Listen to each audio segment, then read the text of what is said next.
Hi guys, good morning. And welcome to Battambang. Today we are up early and we're gonna go around Battambang and visit all the sites here. So we have a new friend. His name is Mr. Vibhol, and he's going to be showing us around. So this is the vehicle we're riding. It's actually a tuktuk, as you can see, and it's got a bike on the front and a cart on the back. And this is one of the many unique ways in which people travel around in Cambodia.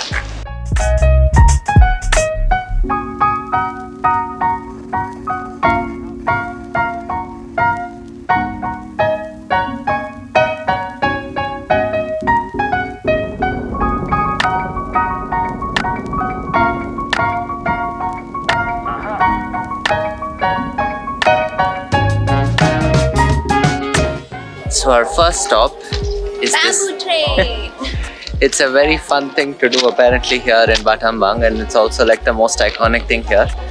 So what happens is there's a railroad that's connecting Poipet on one side, which is the Thailand border with Cambodia, and on this side you go towards Siem Reap and Phnom Penh.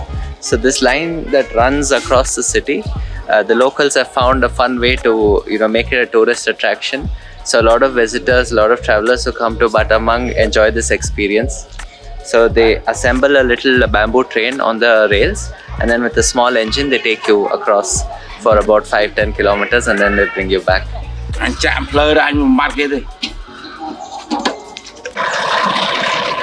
on the bamboo train.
Switching bamboo trains.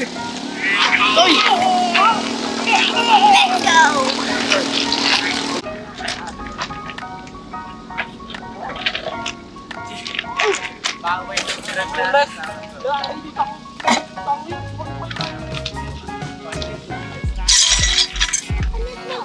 Train number 2.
On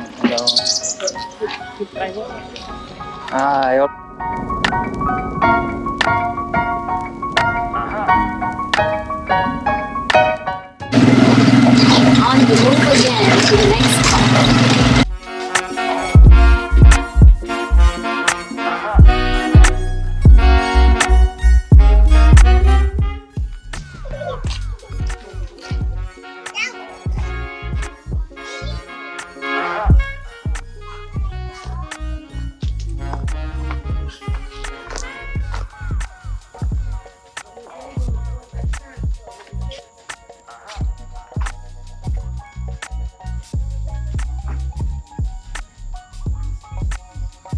So we just finished the train ride and came here to a fishing village. Before I tell you about the fishing village, we just thought we'll tell you about the train ride. Basically switched the train halfway into the journey. So the first 2.5 kilometers or 3 kilometers we were on one train, and then we had to cross a highway and then get on the second train.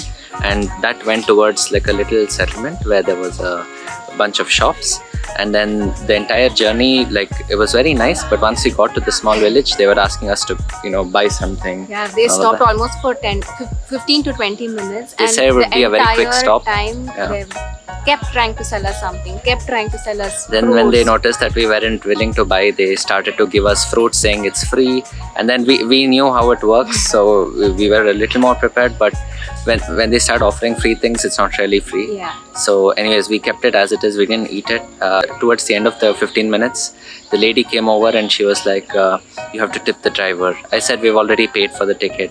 And the ticket is not very affordable. It was $5 per person. For a very short Yeah. ride.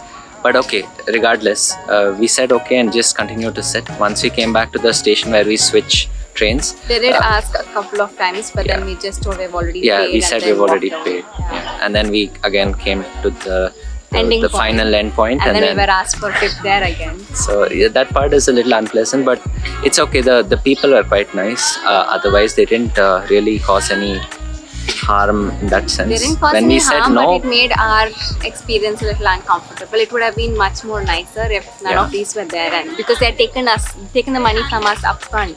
So yeah, and it's not like they're okay with small tips. They expect like some pretty big numbers is what we read on reviews.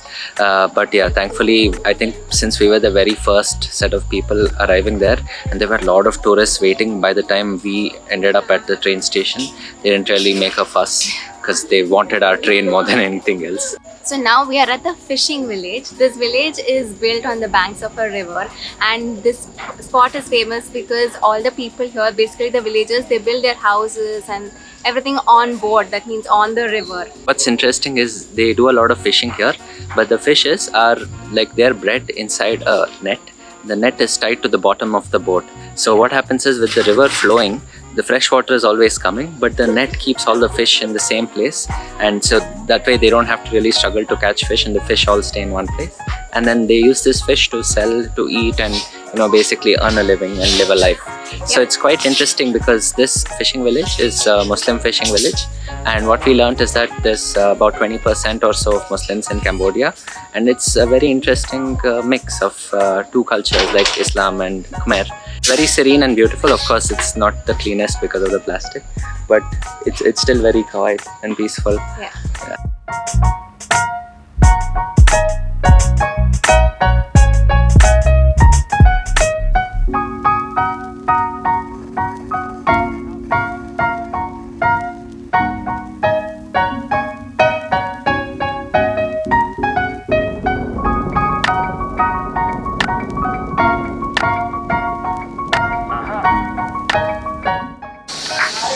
So we are now at the fruit factory, which is a very popular stop for the tuk-tuk tours.